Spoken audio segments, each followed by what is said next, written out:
Meu nome é Paulo Matheus Ciccone, sou presidente da segunda turma da quarta Câmara da primeira sessão do CARF e estou declarando abertas as sessões de julgamento desta quarta-feira, dia 15 de julho de 2020, e irão se dividir em dois períodos, matutino e vespertino.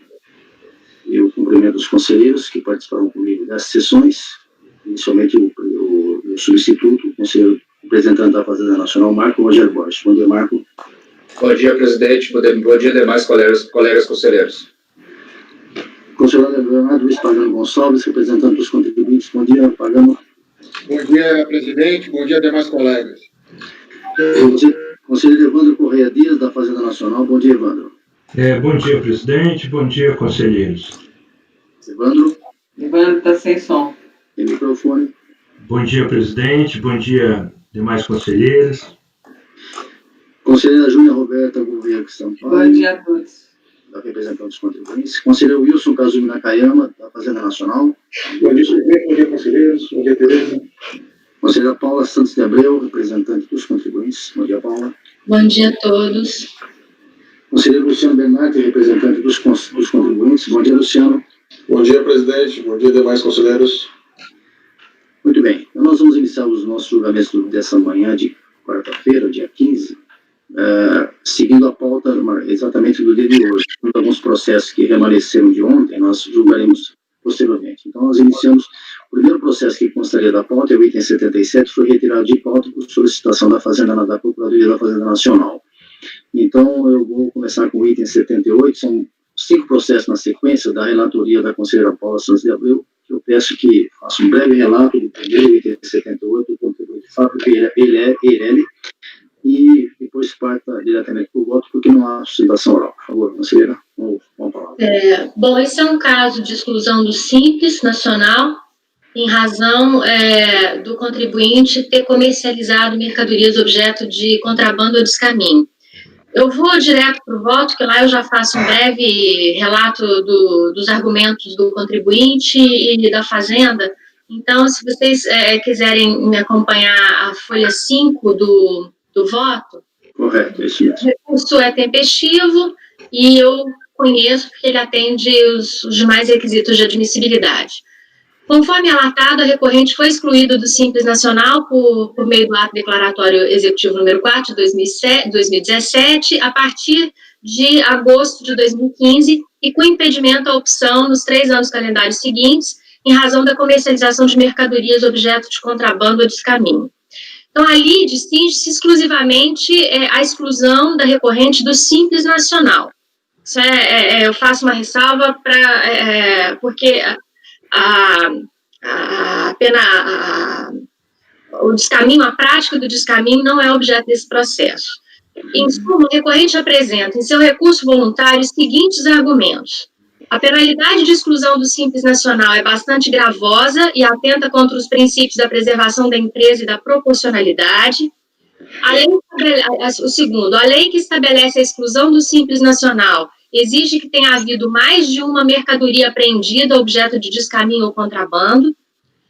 Terceiro argumento, que o acórdão recorrido é inconsistente por interpretar a lei de forma discricionária, mas ao mesmo tempo esclarece que a aplicação da lei é vinculada. E, por fim, requer o efeito suspensivo do recurso voluntário. Bom, então, em relação à alegação de nulidade do processo por violação a princípios constitucionais, eu aplico a súmula CARF número 2, onde esse órgão não pode se pronunciar sobre a constitucionalidade da lei tributária.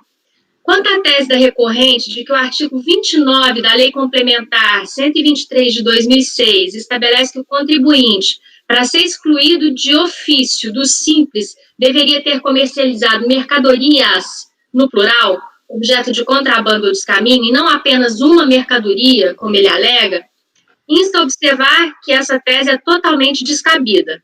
Primeiramente, porque, como bem esclareceu a decisão recorrida, o sentido da palavra mercadorias, no plural, disposto na lei, carrega o significado de que se trata de qualquer tipo ou espécie de mercadoria, objeto de contrabando ou descaminho. Em segundo lugar, ainda que tal tese fosse factível, o que de plano não se sustenta, verifica-se pelo termo de retenção de encomenda que integra o auto de infração e também representação fiscal nesse processo, foram apreendidas vários tipos e quantidades de mercadorias sem a devida documentação fiscal, configurando-se o crime de descaminho e afastando qualquer dúvida que se pudesse ter em relação à autuação, como se verifica pelo documento de folhas 10 e 11. Ressalta-se que não se verifica qualquer inconsistência ou contradição no acórdão recorrido, que determinou a aplicação estrita da lei sem nenhuma discricionariedade, o que não seria mesmo cabível nesse caso. Por fim, quanto ao pedido de modulação dos efeitos para afastar a retroatividade dos efeitos da exclusão do Simples Nacional a partir de fevereiro de 2015, tal pedido carece de fundamentação legal, vez que a produção de efeitos da exclusão do Simples a partir do próprio mês em que incorrida a hipótese de comercialização de mercadorias, objeto de contrabando ou descaminho, e a vedação de nova opção pelo regime benéfico pelos 3 anos seguintes, está expressamente previsto no parágrafo 1º do artigo 29 da Lei Complementar 123 de 2006. Da mesma forma, a resolução CGSN número 140 de 2018, que regulamenta a exclusão prevista na Lei Complementar 123, estabelece em seu artigo 84, inciso 4º, a linha F, que a exclusão do Simples Nacional de empresa que comercializar mercadoria objeto de descaminho, como no presente caso, se dará a partir do próprio mês em que ocorreu o fato. É importante frisar, no entanto, que, embora os efeitos da exclusão do Simples comecem a viger a partir do próprio mês em que incorrida a hipótese de comercialização de mercadorias, objeto de contrabando ou descaminho, o parágrafo 5º do artigo 83 da Resolução CGSN 140 de 2018 estabelece que tais efeitos ficam suspensos até a definitividade da decisão administrativa desfavorável. Na mesma linha, o Superior Tribunal de Justiça já teve a oportunidade de se pronunciar sobre a possibilidade da retroatividade dos efeitos da exclusão do Simples em hipóteses similares. Ao julgar o RESP 1124-507 de Minas Gerais, de relatoria do ministro Benedito Gonçalves, sob o rito dos recursos repetitivos, e aí eu transcrevo a ementa e também corrobora o que eu estou dizendo. Em que pese o precedente não tratar exatamente dos casos de exclusão do Simples em virtude da comercialização de mercadorias objeto de descaminho prevista no artigo 29, inciso 7, parágrafo 1º da Lei Complementar 123, o racional da decisão aplica-se também ao caso em tela. Diante de todo exposto, voto por negar provimento ao recurso voluntário. Proposta da relatora é negar provimento, afastar as preliminares e negar provimento. Alguém discorda? Alguém quer depois eu vou partir para o voto. Marco Rogério. Acompanho, presidente. Conselheiro Leonardo Pagano. Acompanho, presidente. Evandro. Acompanha a relatora. Júnior. Com o relator. Conselheiro Luciano. Desculpa, conselheiro Wilson. Acompanho, relator. Conselheiro Luciano. Acompanho o relator. Também acompanho por unanimidade negar provimento. Paula, tem o próximo processo do mesmo contribuinte, é exatamente igual? Eu acredito que sim, mas deixa eu só, como eu pautei vários, eu às vezes posso não me recordar, então eu só abrir aqui. Pode verificar. É também. É também. É exatamente a mesma situação fática? É exatamente a mesma situação fática, os mesmos argumentos, e eu, inclusive, colo aqui no outro, só a título de exemplo, que eu acho que eu fiz depois, a lista, inclusive, das mercadorias objeto de descaminho, até para desconfigurar a ideia dele. Você complementou até o seu voto. Isso. Pois não, conselheiro. Só coloquei a tela aqui no voto, então se vocês forem abrir, vocês vão ver que o voto é o mesmo. Bom, então, como se trata da mesma situação, a própria conselheira acabou de confirmar isso, se alguém tiver alguma discordância, se manifeste, não vou considerar também as mesmas condições que o anterior, devidamente votado e negado provimento. Então, já esse julgamento encerrado também no item 79, afastadas preliminares e no mérito negado provimento. Conselheira Paula, continua ainda com a palavra, item 80 da pauta, recorrente Gil Romeu Pinto, EPP. Por favor, conselheira. Sim, esse também é um caso de exclusão do Simples Nacional, em virtude é uma mudança no CNPJ, deixa eu só foi registrada automaticamente em razão da inclusão no CNPJ da contribuinte do CNAE 4618, como se ele fosse representante comercial e agente de comércio. Como existia no contrato social da empresa esse exercício de atividade impeditiva, ele foi excluído automaticamente do Simples.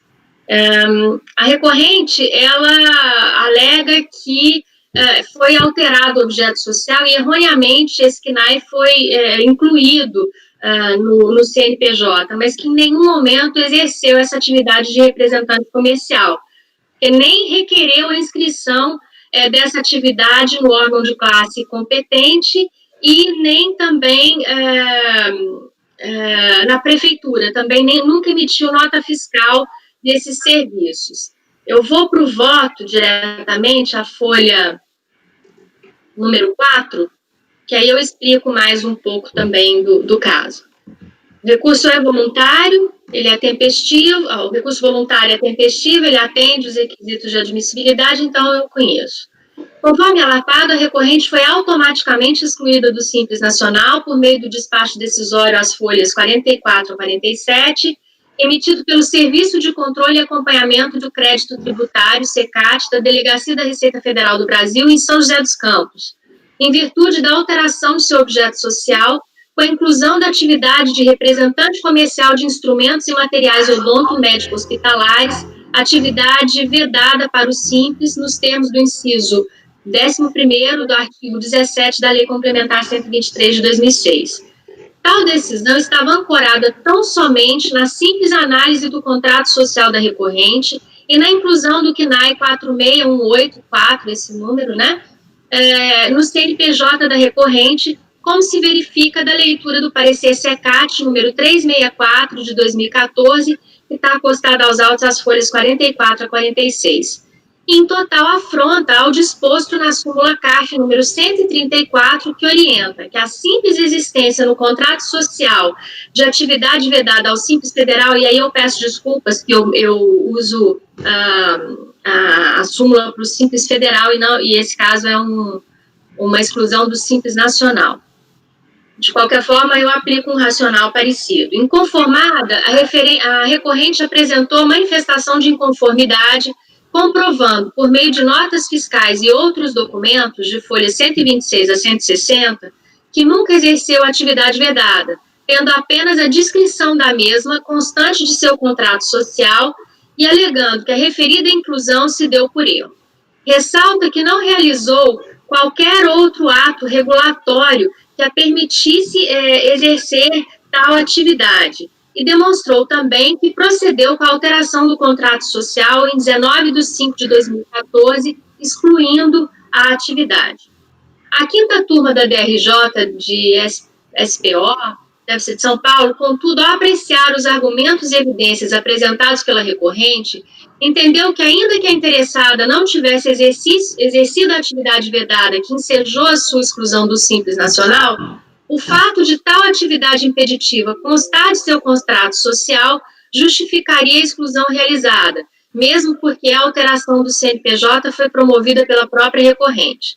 Com todo respeito à decisão recorrida, entendo que a mesma não merece prosperar. Eu uso aí a súmula CARF 134 como uma analogia ao Simples, do Simples Federal ao Simples Nacional. Mas ainda que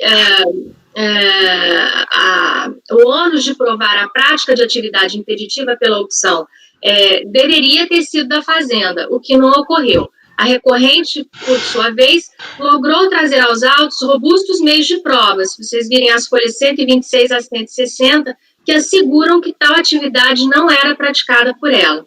Diante do exposto, voto por dar provimento ao recurso voluntário para cancelar a exclusão da recorrente do Simples Nacional. Proposta da relatora é dar provimento mantendo a contribuinte ou evitando a sua exclusão do Simples Nacional.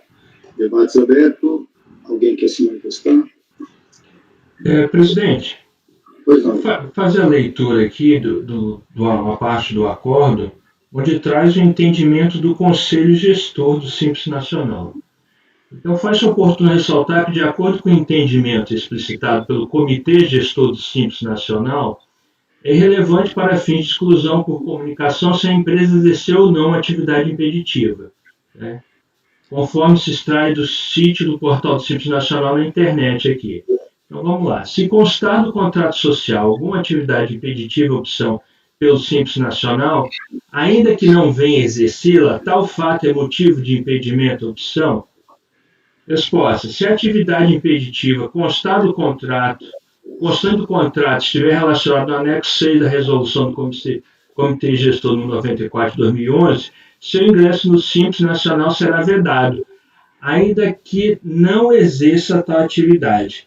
Então, esse é um entendimento emanado do próprio Conselho Gestor do Simples Nacional, formado por representantes da Receita Federal, das fazendas estaduais e municipais, em que isso foi diferente do entendimento do Simples Federal. O entendimento do Simples Federal da Receita Federal é que o contribuinte deveria exercer, a fiscalização deveria comprovar que o contribuinte exerceu essa atividade.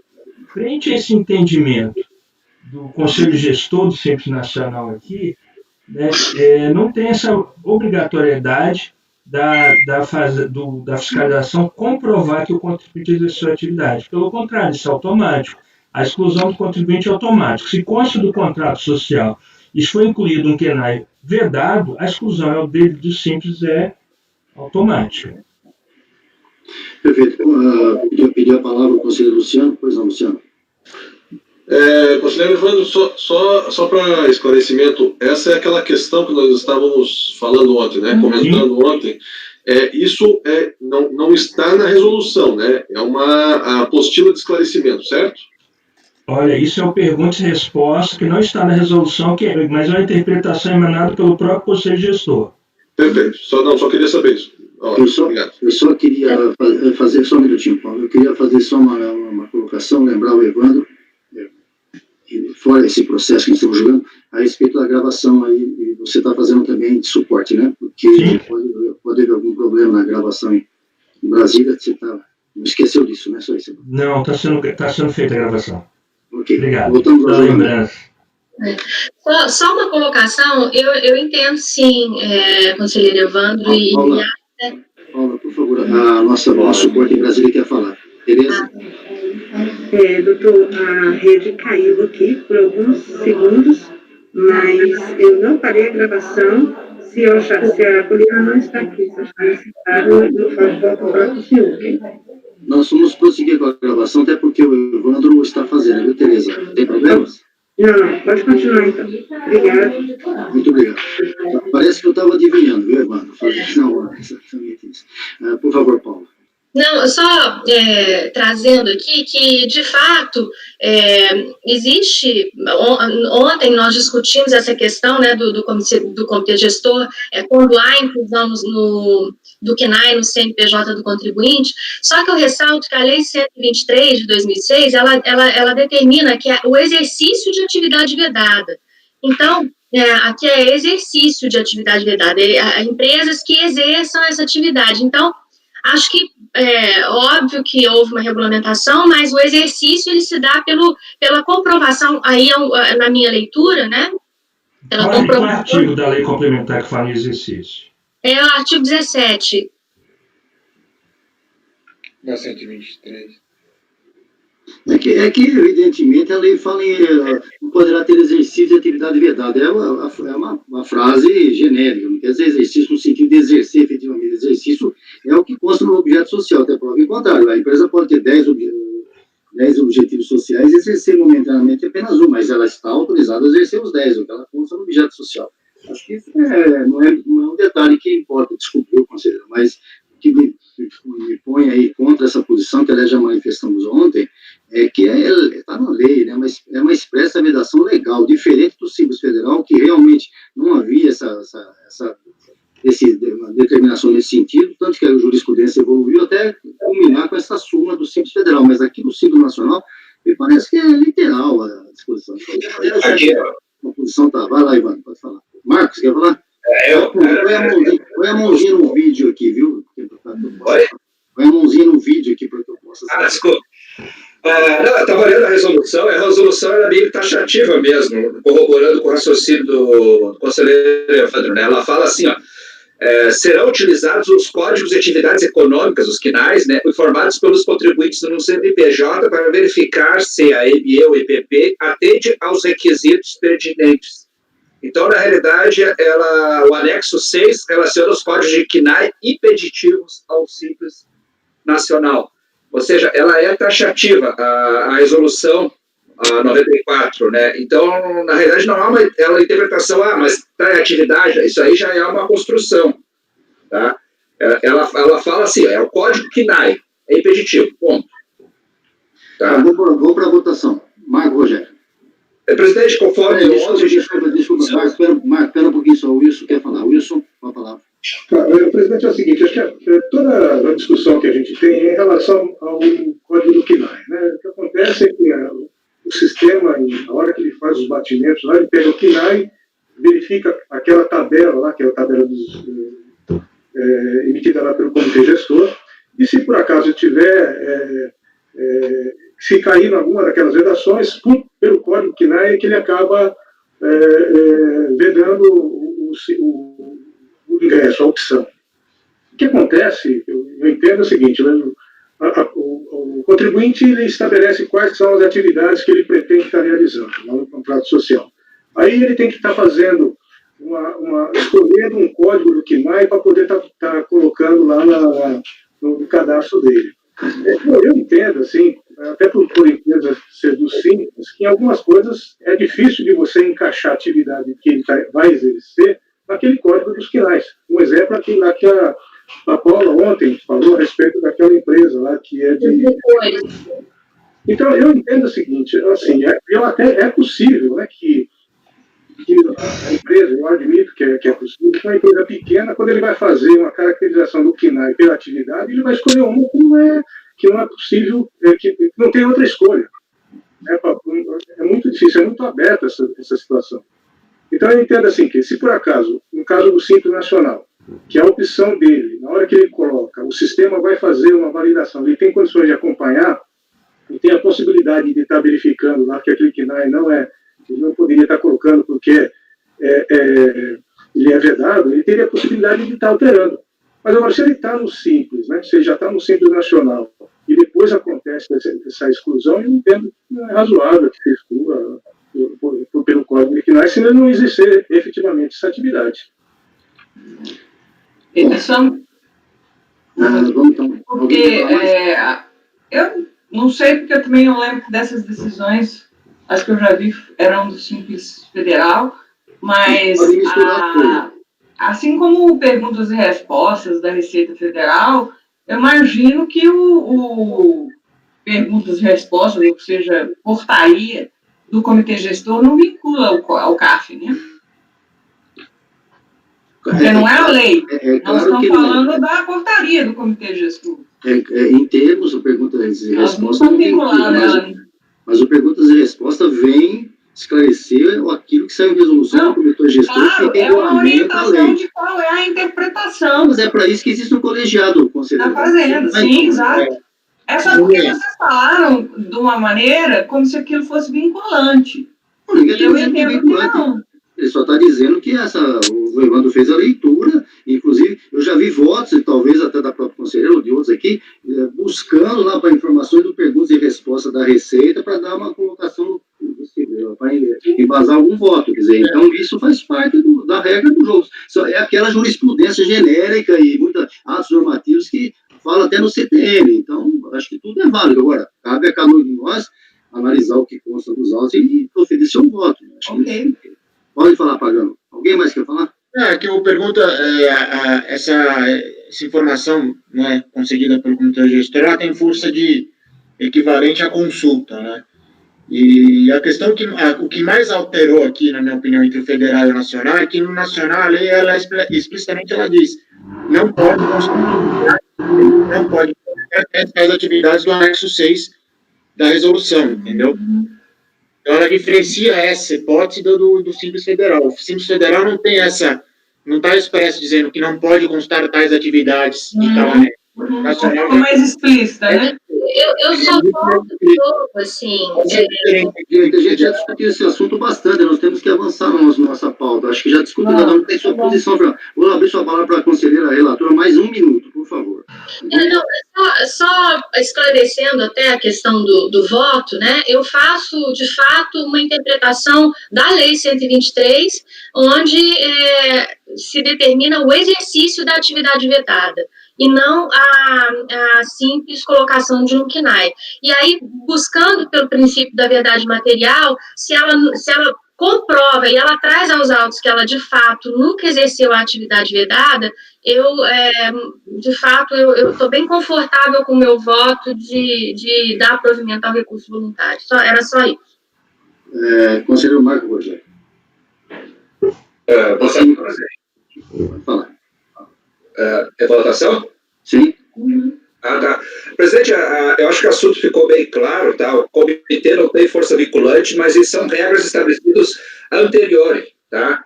À decisão. O contribuinte sabia das regras, ele tinha até um prazo, nessas regras geralmente tem um prazo para se regularizar, ele não. Então, nesse caso aqui, ele regularizou, mas regularizou vários meses depois, tentou regularizar. E, ao contrário da nobre relatora, tá, eu não tenho essa percepção que ele comprovou que não exerceu atividade. Eu olhei lá as peças que ele trouxe, então também não tem essa percepção da comprovação. Assim, já por todo o teor já exposto nos julgamentos de ontem e já nas discussões que me antecederam, eu muito respeitosamente vou divergir da relatora. Conselheiro Pagano. Eu vou com a divergência também, presidente. Conselheiro Evandro. Eu vou acompanhar a divergência. Conselheira Júnior. Com a relatora. Conselheiro Wilson. Considerando, presidente, que nesse caso não é opção, mas sim exclusão, eu vou acompanhar a relatora, mas assim, só com exceção em relação àquela súmula que trata do entendimento 34, né, que eu acho que não se aplica, porque é simples nacional e não simples federal. Mas eu acompanho nas decisões. Sim, até quero fazer uma ressalva. Eu vou complementar, se vocês me permitirem o voto, fazendo como eu fiz quando eu estava relatando, essa diferença do Simples Federal e do Nacional. Acho que você tem toda a razão, conselheiro Wilson, e vou fazer essa ressalva, tá? Então, acompanhando, Você vai acompanhar a relatora. O conselheiro acho que tem que colocar explicitamente que você está trazendo apenas com um complemento de pensamento, porque não tem nada a ver essa súmula com esse caso. Exato, foi o que eu disse quando eu estava fazendo a leitura, né? Ok. Mas, por favor, voto no voto. Conselheiro Luciano. Eu vou com a relatora, presidente. Eu vou com a divergência por voto de qualidade, então, mantida a exclusão. Quero fazer uma colocação a respeito disso, ainda desse caso. Essas coisas, eu acho que são extremamente subjetivas, tanto que o colegiado está dividido, inclusive, com votos de conselheiro da Fazenda favorável ao contribuinte e votos de conselheiros contribuintes favorável à Fazenda. Então, é uma matéria pela subjetividade que demanda esse tipo de situação. Mas o que me preocupa é a seguinte situação. O contribuinte coloca fazendo só um pensamento aqui, para encerrar a conversa. O contribuinte coloca lá na atividade dos objetivos sociais dele, essa atividade que ele colocou aí, mais alguma coisa. Essa aí estaria impedido dele exercer a opção pelo Simples. Ele não exerce, então, a Receita não... Naquele dia pergunta para ele, você exerceu? Não exerci, está aqui, eu não exerci. Então você pode entrar no Simples. No dia seguinte ele começa a fazer. E aí? Porque no objeto social dele está escrito que ele vai ter esse exercício. Pode ser que naquele dia, especificamente, até aquela data, ele não tenha feito nada, não tenha feito uma atividade relacionada com isso que ele colocou no objetivo social. No dia seguinte, que a Receita deferiu a inclusão dele no Simples, ele começa a exercer a atividade. Mas a Receita tem que correr atrás. Não, a lei fixou. Quem estiver nessa situação não pode optar pelo Simples. É uma regra legal, está na lei. Agora, concordo com o Marco. Construir a partir daí um entendimento faz parte do colegiado de cada um de nós. Mas, para mim, a legislação é literal. E quem contribuinte que consta no objeto social, atividade X, está vedada, acho que é o artigo 6º tem que citar. Então, não vejo como possa ser feito diferente. A não ser que se construa jurisprudência nesse sentido, como aconteceu com o Simples Federal. Tá? É apenas uma colocação. Continuando com o julgamento encerrado, item 81 da pauta, ainda da relatoria da conselheira Paula, inviolável comércio de equipamentos eletrônicos. Por favor, conselheira, o relato e o voto. Presidente. Pois não, Marco. Não vai voltar o processo, já acabamos esse processo. Não, faltou designar o voto vencedor. desculpa, fica para você. Tá bom. Quem mandou perguntar? Eu poderia sugerir o Evandro, porque o Evandro já pegou 2 dessa mesma maneira. Eu vou colocar o Evandro. Tá? O Evandro fica. E olha que eu nem perguntei. Mas, de fato, o Marco tem razão. Não, tô brincando. Você já tem dois casos, então é semelhante. Tá? Okay. Conselheiro, o item seguinte, por favor. Sim, esse próximo caso também é um caso de exclusão do Simples, mas em virtude de haver débitos sem exigibilidade suspensa, sem exigibilidade suspensa em nome do contribuinte. Eu vou direto para o voto, a folha 4. O recurso é tempestivo, apresenta os requisitos para admissibilidade e eu conheço. O objeto do presente processo é a exclusão da recorrente do regime do Simples Nacional por meio do ADE 578697 de 2012, está aí a folha 6, em virtude de haver débitos sem exigibilidade suspensa em nome da mesma, nos termos do artigo 17, inciso 5º da Lei Complementar 123 de 2006. De acordo com o artigo 3º do referido ADE, a recorrente teria 30 dias a partir da sua intimação para quitar os débitos que ensejaram sua exclusão do Simples Nacional. No entanto, isso não ocorreu, como admite a própria recorrente em seu recurso voluntário. Eu copio aí o trecho do recurso voluntário, onde a mesma fala que, embora não caracterizada nenhuma das hipóteses previstas no artigo 151 do CTN, que são as hipóteses de suspensão da exigibilidade do crédito tributário, houve uma discussão judicial referente a esse crédito. Alega a recorrente que os débitos que ensejaram a emissão do referido ADE foram totalmente adimplidos. Todavia, isso só ocorreu após o transcurso do prazo admitido por lei. É importante ressaltar que, embora a recorrente estivesse discutindo judicialmente o valor do débito devido, tal fato não era impeditivo de a mesma se utilizar das oportunidades previstas no artigo 151 do CTN para a suspensão de exigibilidade do crédito tributário. Assim, tendo a recorrente débitos de exigibilidade não suspensa junto ao INSS ou às fazendas públicas municipal, estadual ou federal e não verificadas quaisquer hipóteses para afastamento do artigo 17, inciso 5º da Lei Complementar 123 de 2006, nos 30 dias seguintes à ciência do ADE, a exclusão do Simples Nacional se efetiva. Por esse motivo, voto por negar provimento ao recurso voluntário.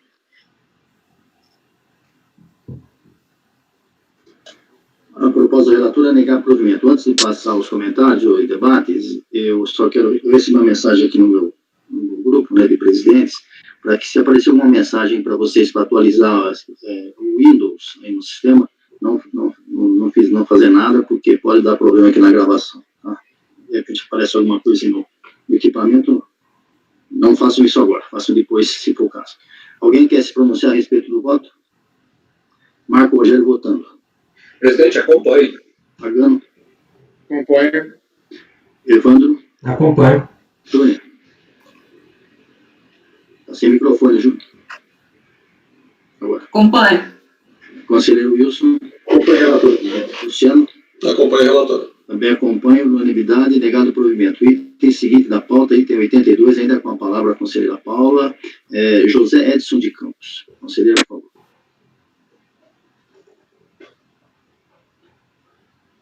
Desculpe, acho que é esse mesmo, né, que nós falamos. Desculpa, conselheira. Paula? Está sem microfone. Edson, eu estou só...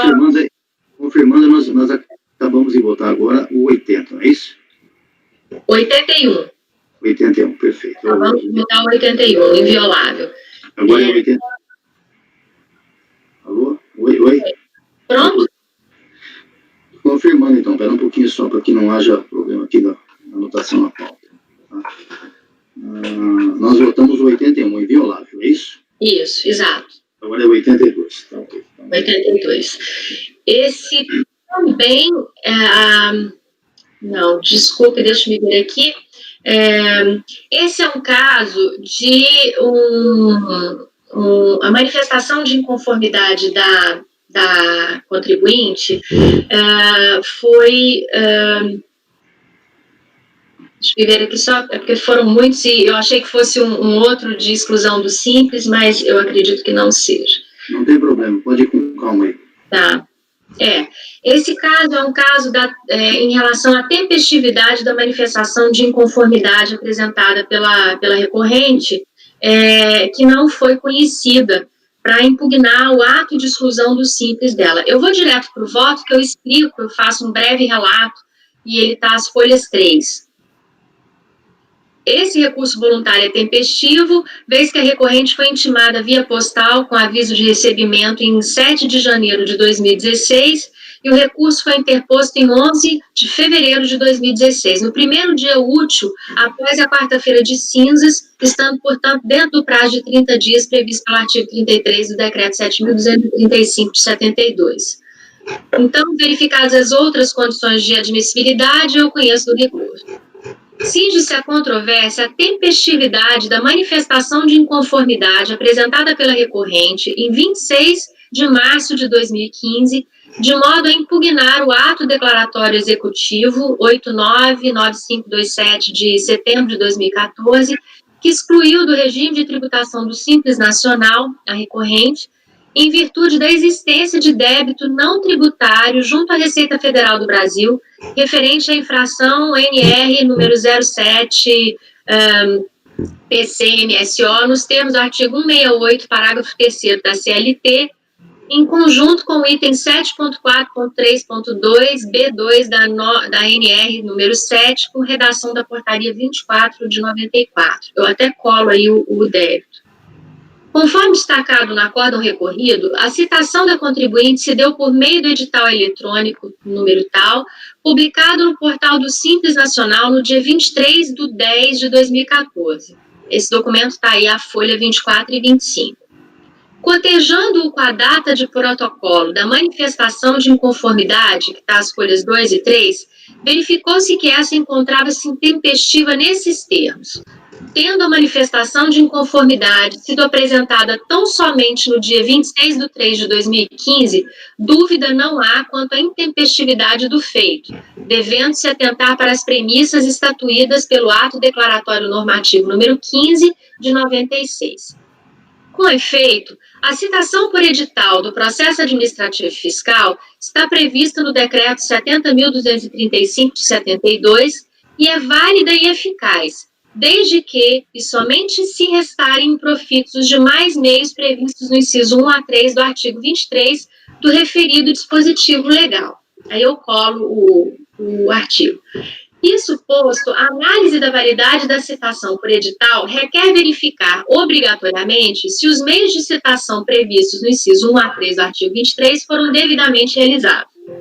Muito embora os argumentos apresentados no recurso voluntário sejam confusos e não expliquem de forma clara o que se pretende esclarecer, é preciso reconhecer que não encontrei nos autos qualquer comprovante de tentativa de intimação pessoal por meio postal ou por meio eletrônico que pudesse confirmar, sem qualquer dúvida, que tais meios foram de fato levados a cabo para intimar a recorrente de sua exclusão do Simples. E ainda que tais tentativas se mostrarem infrutíferas. Há nos autos, todavia, intimação realizada por AR para ciência do resultado dessa decisão recorrida, que foi devidamente realizada. E aí, as folhas 36 e 37, eu colo a AR, que intimou o recorrente da decisão do acórdão de manifestação de inconformidade. Por esse motivo, não é possível alegar a impossibilidade da intimação da recorrente por meio postal, vez que ela foi devidamente realizada para tomar ciência da decisão que determinou intempestiva sua manifestação de inconformidade contra a decisão que a excluiu do Simples Nacional.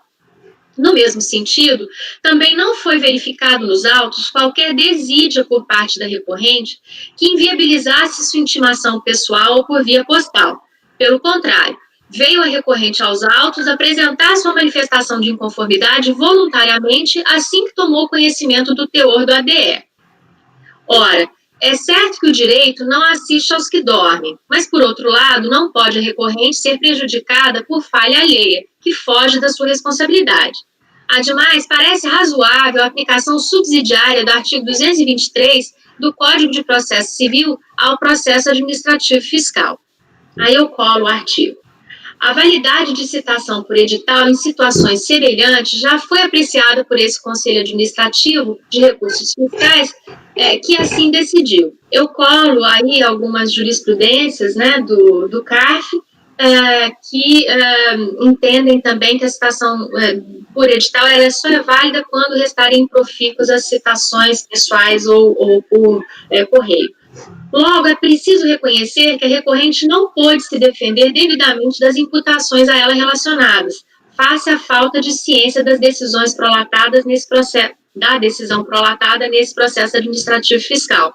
Por esse motivo, voto por dar provimento parcial ao recurso voluntário, determinando o retorno dos autos à primeira instância de julgamento, para que seja apreciado o mérito da manifestação de inconformidade da recorrente. É como voto.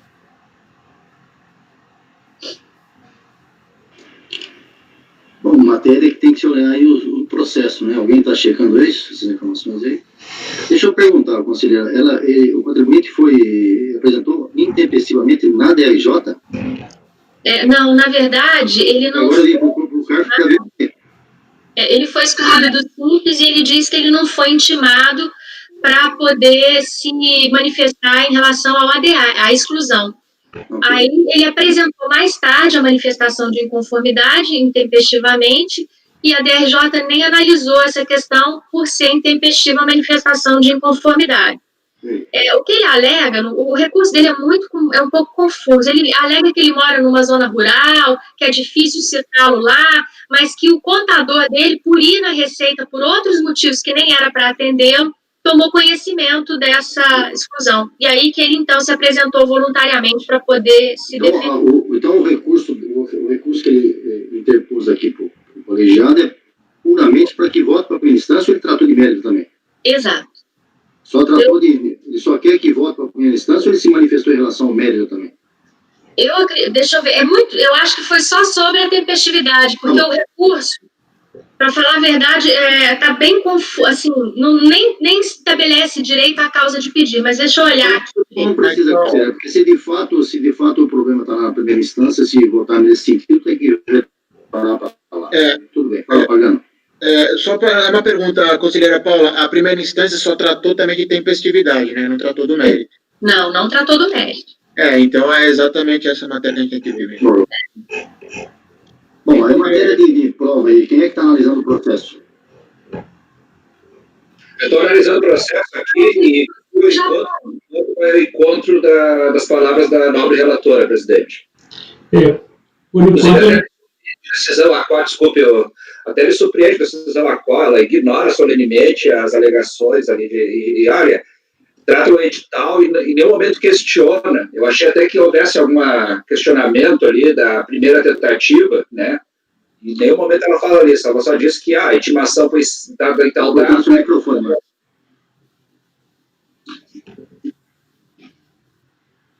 Marco, seu microfone está ruim.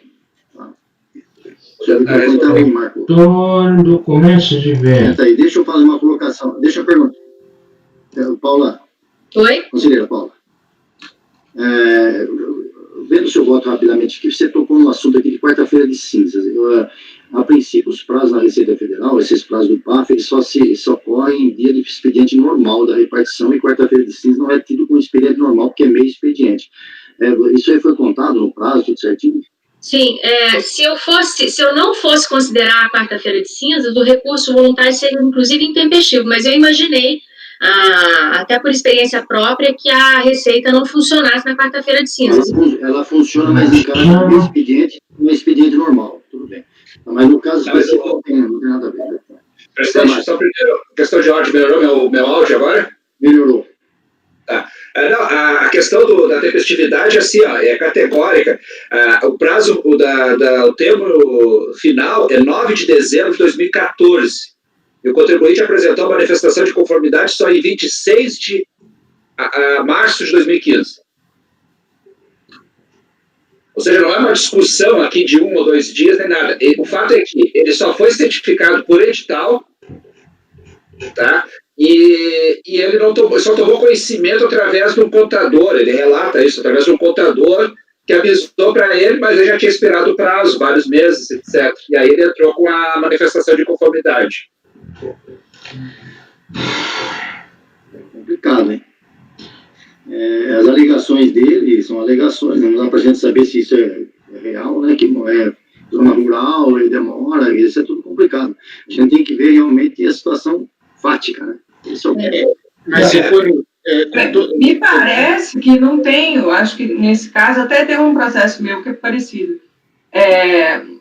Se você não tem a prova de que foi feito pelos meios ordinários, você né? não pode obrigar... É isso que mata a questão. Teve uma citação e é o endereço que estava na receita. Mesmo que o cara alegue que não é o endereço dele, se era esse que estava na receita e foi feito, tentado, pelo menos, teve a tentativa de fazer a intimação via postal, aí maravilha, está válido a intimação por edital. Mas me parece, eu não estou conseguindo aqui olhar, que não existiu essa comprovação na máquina. Parece que não existe a comprovação de uma intimação por postal. Isso pode...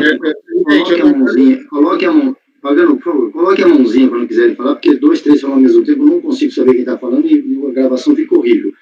Pela ordem aqui, Evandro, depois o Pagano. Evandro. Eu também, assim como o Marco, estou analisando o processo aqui, não foi anexado esse AR, a gente não sabe se ele foi intimado via postal ou não, pode até ter sido e não ter anexado ao processo, Júlio. Agora você. Agora, resumindo, se não tem a prova de pelo menos 2 citações via postal no endereço da Receita, né, nos autos, a citação por edital direta, ela ocasiona, no meu entender, a invalidade da citação do recorrente. E aí, sim, eu acho que tem que ser o voto da relatora vai no exato, correto. Sem a prova da citação ordinária ou via correio nos autos, não tem como a gente manter essa citação direta para o edital. Mas a unidade pode ter citado e não ter anexado a prova aos autos. E é necessário... Poderia ser o caso de uma diligência. Exatamente. E é necessário uma intimação só, Pagano. Não preciso de 2. Eu preciso de 2 quando eu quero considerar a empresa inapta. Mas você tem que ter pelo menos uma tentativa de citação por correio ordinário via postal. Sim. Se ocorrer algum motivo, você teria que tentar mais uma via ordinária e depois por edital. Não. Não preciso mais, não. É uma tentativa só.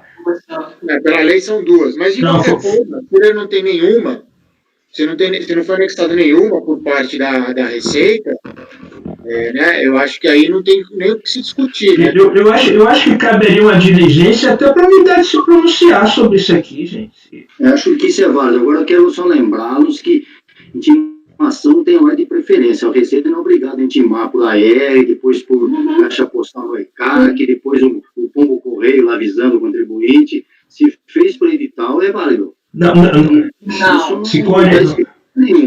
é, não. Não é bem assim, é quase assim, Cicone. Em princípio não tem preferência. Mas para eu fazer o edital, eu tenho que ter tentado via AR ou via pessoal antes. O que me deixa assim, favorável até essa tese de uma diligência é de que a colocação feita pelo contribuinte, e dentro daquele princípio da fé, né, daquele que está escrito aí, ele se manifestou, né, eu estou longe, não recebi, o contador foi lá e depois de 3 meses que viu, acho que é bastante razoável que isso possa ter acontecido. Então, nesse sentido, até concordo com a diligência que o Evandro sugeriu aí, se for o caso. Alguém mais quer falar? Senão vou colocar em votação. A proposta da relatora é retornar para a primeira instância para julgar. Acolher a manifestação da está cortando só o microfone, Paulo. Fala de novo, Paulo. Não, o Wilson queria falar alguma coisa. Desculpa, é que não apareceu aqui o Wilson mãozinha. Pode falar. Minha mão não está alta.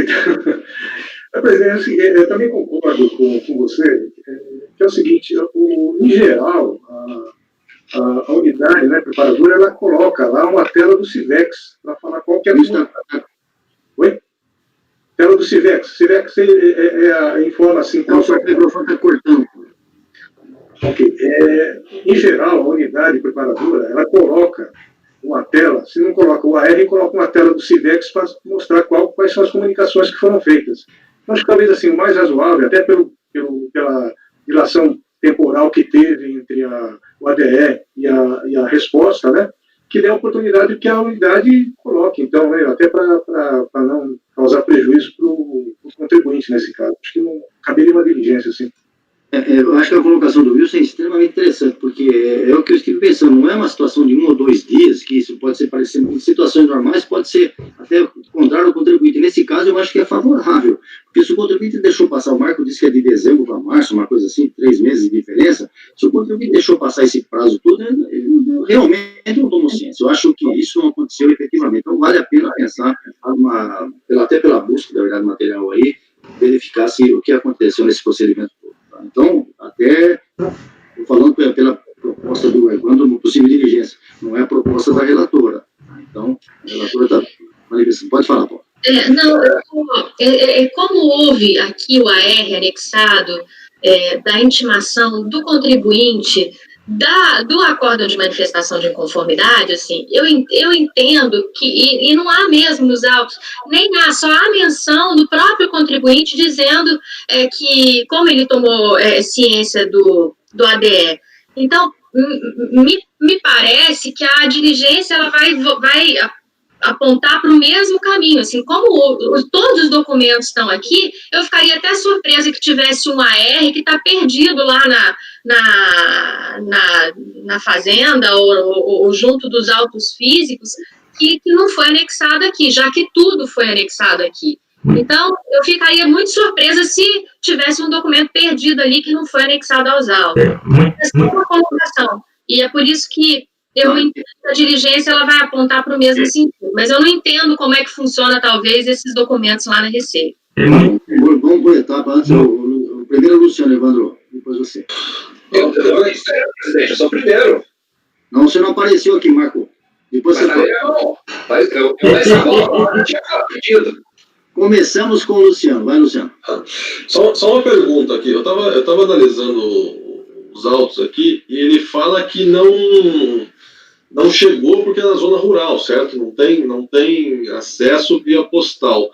Mas essa segunda notificação que foi feita em virtude da manifestação da RJ foi para o mesmo endereço ou foi para outro? Ele mudou de endereço, foi isso? Não, para o mesmo endereço. Então, eu falo, o recurso dele, como eu mesmo disse, é um pouco confuso. Ele mesmo tenta explicar por que a Receita não mandou, por que ele não recebeu, mas isso não é irrelevante nos autos. Mas ele recebeu a segunda daí da... A segunda ele recebeu. A segunda ele recebeu. Mas a primeira não. Então, aí é mais uma situação. Quer dizer, se ele recebeu no mesmo endereço, por que não recebeu a primeira? Tudo bem, eu entendi a colocação do Luciano. É mais um ingrediente para se analisar. Evandro, por favor. Esses ARs que usam simples, às vezes é de lote. Né? Não era o próprio auditor ou o servidor que fazia isso. Era tudo via sistema, então rodava o lote, aquele monte de AR que era emitido. E muitas vezes isso era eletrônico. Tem uma época que isso voltava em caixinhas, né? O correio entregava as caixinhas, você olhava no sistema, tinha que ir lá procurar dentro da caixinha de tal AR, e muitas vezes era eletrônico, tal sistema chamado Sucópia, onde você via o AR digitalizado pelos próprios correios. Então, muitas vezes a pessoa aí não ia lá fazer isso, buscar esse AR que estava em algum canto para anexar. Exatamente, é a mesma coisa que o Wilson acabou de falar, mas o menos assim, tu pode ter uma tela lá que não está usando. Pode ser. Acho que é válido. Marco, Rogério, sua vez agora. Chegou, eu tinha pedido antes, mas tudo bem. O Luciano comentou, na peça recursal dele, eu acho que tem um esclarecimento que ocorreu nesse processo. Ele cita assim, ó, a empresa não teve conhecimento de tal notificação, tendo em vista a impossibilidade, palavras dele, a impossibilidade da mesma via postal, sendo devolvida à origem, uma vez que, na zona rural, onde é sediada, não existe serviços de correios, conforme cita o edital de 28 de março de 2011. Não é esse edital dos autos, é um outro edital. Então, provavelmente, essa empresa foi...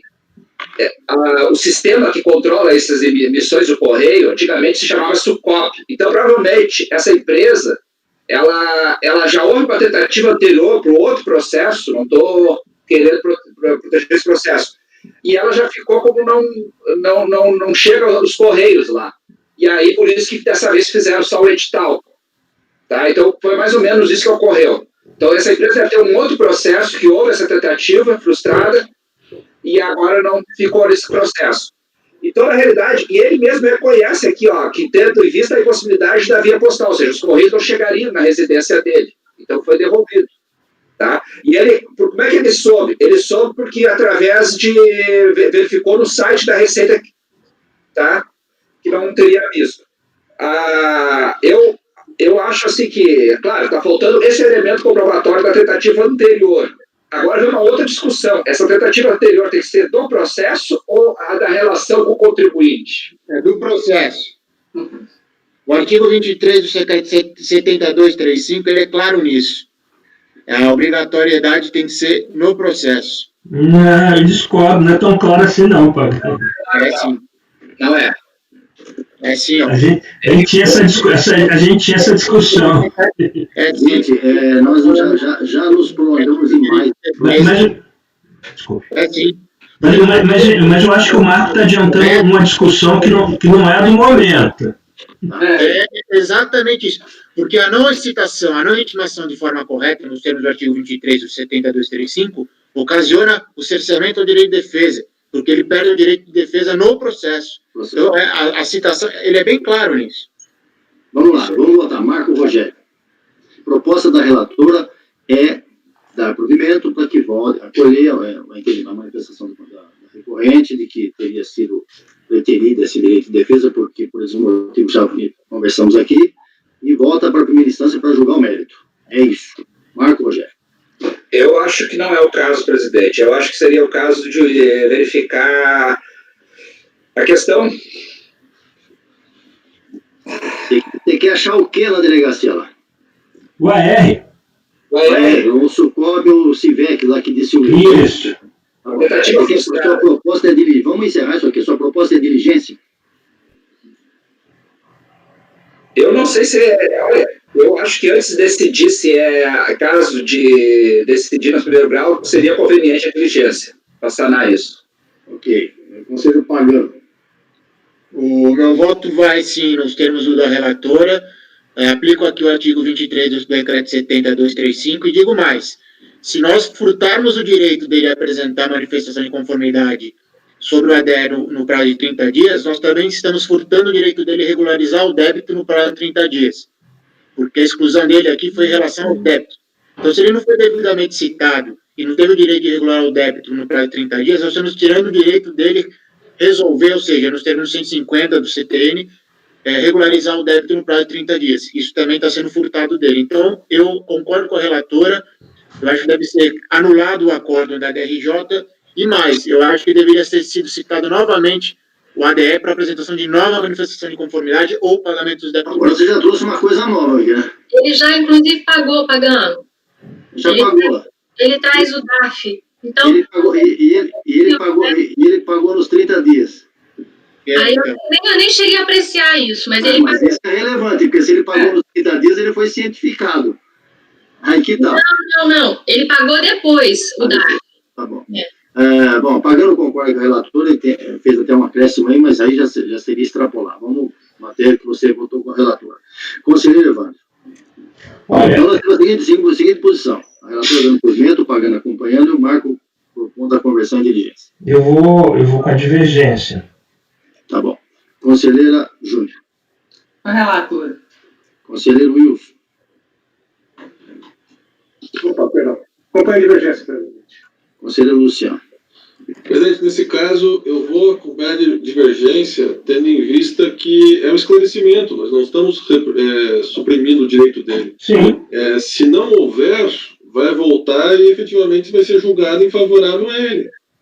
O fato é que a gente tem que esclarecer os fatos. Muitas vezes a gente esclarece os fatos de contribuintes que não apresentaram documentação e tal, mesma situação da Receita. Então, eu acompanho a divergência.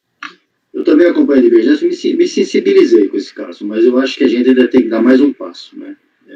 Para ver direitinho se tudo isso que foi falado, e parece que tem bastante substância, mas vamos tentar mais essa informação. Wilson, dá para você fazer esse voto vencedor aí? Será que eu vou estar na próxima? Eu não sei. Eu acredito que sim. Mas se for, tudo bem. Tá, eu vou verificar, eu vou desligar. Eu acredito que sim, porque nós ainda não temos a nomeação do efetivo, né, titular. Então você fica nomeado. Se houver qualquer coisa em contrário, eu Tá bom. Ok. continuando, então, na sequência, eu coloquei você conhece bem, você era delegado adjunto, você conhece bem essa estrutura da Receita. Né? Ok, sem problema. O item 83 da pauta, ainda a relatoria da conselheira Paula, lock bem colocador de marcas. Por favor, conselheiro. Bom, esse também é um caso de exclusão automática do Simples, decorrente da alteração do CNPJ para incluir atividade vedada. Eu vou direto para o voto, que eu também explico um pouco melhor esse caso. E o recurso é tempestivo, ele atende os requisitos de admissibilidade, eu conheço.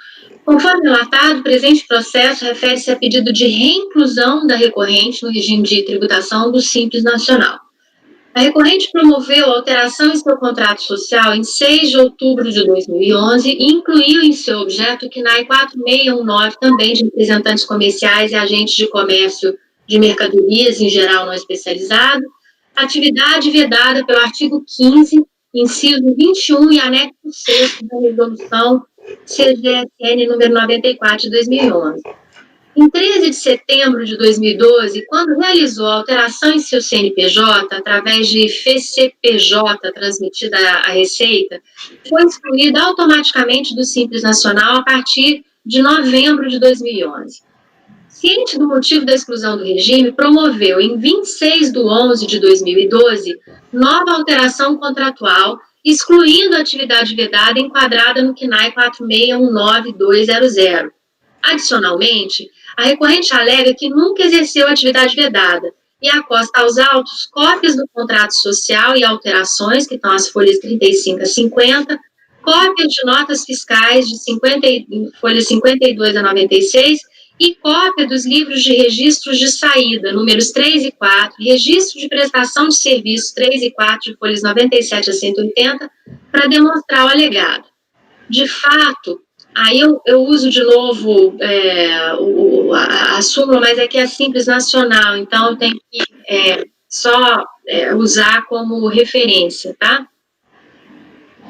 Em situações similares, em que o CNAE informado pela contribuinte não correspondia à sua efetiva atividade, a própria Receita Federal, por meio da Solução de Consulta número 66, COSIT, de 2013, manifestou no sentido de que deve prevalecer a natureza da atividade efetivamente exercida pelo contribuinte. Olha, o fato de o sistema informatizado da Receita Federal do Brasil vedar a opção pelo Simples Nacional, na hipótese de constar que na impeditivo vinculado ao CNPJ da microempresa ou EPP, nesse caso, e aí especifica os mesmos sinais, constitui dado importante a ser considerado, todavia, é a natureza da atividade efetivamente exercida pela empresa, confrontada com as vedações e permissões estabelecidas em lei que devem determinar a possibilidade ou não de sua opção pelo Simples Nacional. Assim, resta avaliar se a recorrente logrou comprovar que, embora tenha ela própria promovido a alteração de seu contrato social para incluir entre suas atividades um CNAE vedado a opção pelo regime do Simples Nacional, tal atividade nunca foi efetivamente exercida. Verifica-se primeiramente que a recorrente, ao tomar conhecimento dos motivos que ensejaram a sua exclusão do Simples Nacional, promoveu a regularização de seu contrato social, as folhas 196 a 201, para sanar os motivos impeditivos para a opção do regime mais benéfico. Acostou também aos autos diversos documentos que visam a comprovar que não oferiu receitas decorrentes da atividade que veda a sua opção pelo Simples Nacional. Por todos esses motivos, entendo não restar devidamente comprovado que a contribuinte praticava, de fato, a atividade de representação comercial, o que motivou a sua exclusão do Simples. Logo, voto por converter o julgamento em diligência para que a unidade de origem possa verificar a real natureza da atividade prestada pela recorrente, demandando da mesma todos os meios de prova cabíveis a tal verificação. Na sequência, cientificar o contribuinte do teor do relatório e, após a realização da diligência, o processo voltaria para esse colegiado para julgamento. Nesse caso, ela acostou aos autos diversas notas fiscais, comprovando que ela não exercia atividade, mas, como eu não sei, e comprovou, inclusive, com os registros de livros de registro de saída, mas eu acho que, para avaliar essas provas, durante o período, eu preferi converter o julgamento em diligência. Bom, também a questão aí de situação mais ou menos semelhante às outras, né? É a mesma situação. A conselheira entende que deveria mostrar o efetivo exercício da atividade. Já discutimos muito isso, né? Já. Agora, a proposta dela no sentido de que a unidade lá se manifeste a respeito dessa atividade efetiva que a contribuinte exerceria. Acho que a gente já pode votar, né? Já discutimos muito esse assunto. O ponto de vista dela, o entendimento dela é nesse sentido, então ela propõe a conversão em diligência. Marco? Presidente, no julgamento pouco anterior, a resolução do Comitê Gestor do Simples Nacional, 94/2011, ela é categórica, só para deixar registrado aqui, né, que essas atividades de determinados quinais são vedadas, não importa a necessidade de invadir outras searas probatórias, tá? Então, essas atividades são vedadas, e nesse caso, o contribuinte é uma opção, tem a ver com a atividade dele, o exercício dos quinais, e ele tem um quinai vedado, não poderia optar. Essa regra estava bem clara no momento da opção. Então, não cabe agora ampliar esse conceito, tá? Porque se nós começarmos a entender que isso, podemos ficar ampliando conceitos, a gente pode ir para um mundo que tudo é permitido, basta trazer. Então, não tem, eu acho que é irrelevante, a gente já discutiu isso, é irrelevante se ele exerceu atividade ou não, tudo, porque é Simples Nacional, e a gente já afastou a súmula lá do 100 e poucos, lá que é da Simples Federal. Então, por conseguinte, por os motivos já expostos, eu uso divertir da nobre relatora. Pois não, Paula.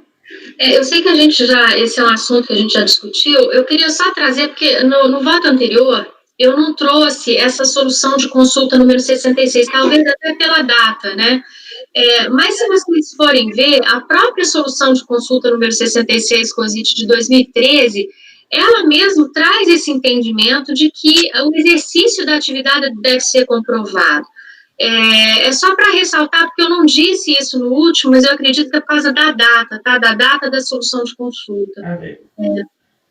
Só um entendimento também que a gente tinha discutido, né? Vocês trouxeram um parecer, e aí existe uma solução de consulta estabelecendo que é necessária a devida verificação da natureza do exercício da atividade. Eu acho... A data, Paula, da solução, desculpa. Essa é 2013, número 66 de 2013, está lá no item 10. Que a Receita Federal teria que observar obrigatoriamente lá o entendimento do comitê gestor.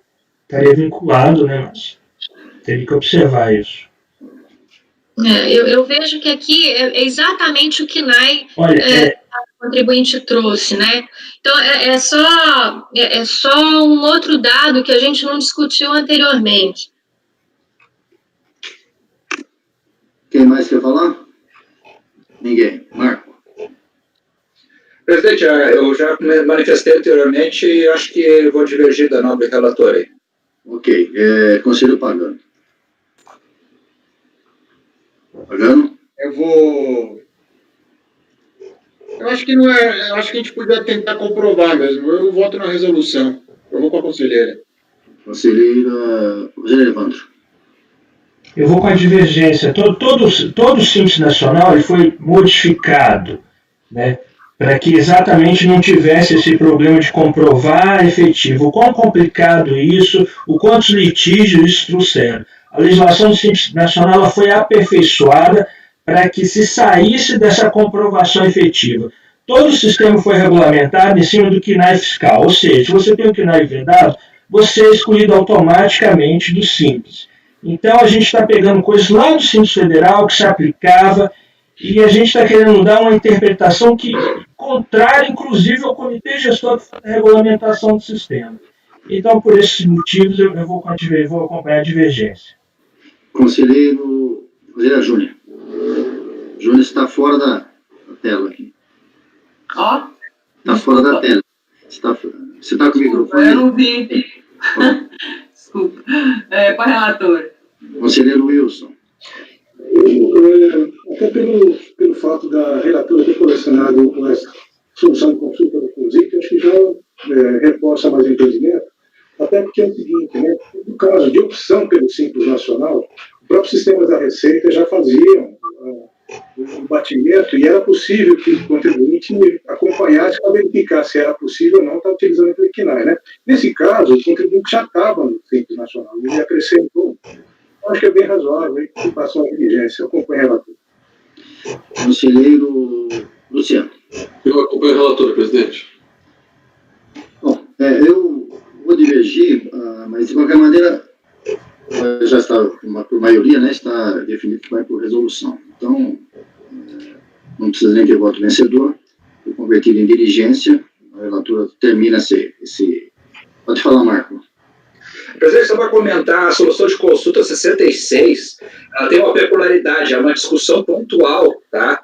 E esse item 10, que é citado pela relatora, ela está tirada do contexto da solução de consulta. Ela é uma outra discussão lá sobre agências de viagem, tal, das atividades das agências de viagem.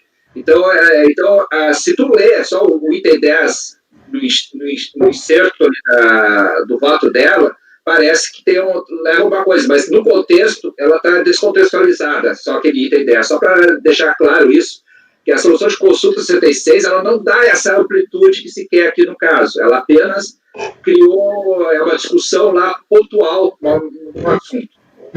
Deixa aí. Não, já votamos. Bom, já está convertido em diligência, o voto, não precisa voto vencedor, é seu mesmo. E Marco, independentemente dessa colocação sua, toda essa discussão vai voltar no retorno da diligência. Então, acho que deixa só, sem motivo para isso, tá? Então, por maioria de votos, convertido em diligência. 5 minutos de intervalo. Tereza? Sim, doutor. 5 minutos de intervalo.